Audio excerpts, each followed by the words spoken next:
Hello guys, இன்னைக்கு நம்ம என்ன பார்க்க போறோம்னா ஒரு ஓல்டு பண்டில் யாரெல்லாம் வச்சுருக்காங்களோ, இந்த பண்டில் யாரெல்லாம் வச்சுருக்காங்களோ அவங்க நாளைக்கு எனக்கு பிடிச்ச பண்டில்.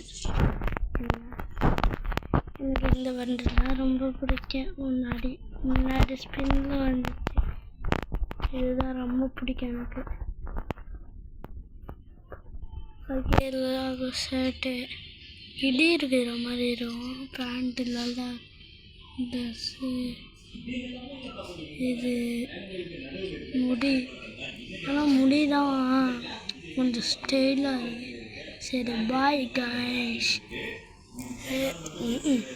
என்னோட லைக்கே சொல்லாமல் போகிற சொன்னீங்கன்னா சொல்லாட்டையும் பண்ணுவாங்க, சொன்னாலும் பண்ணுவாங்க. சரி, பாய் காய்ஸ்.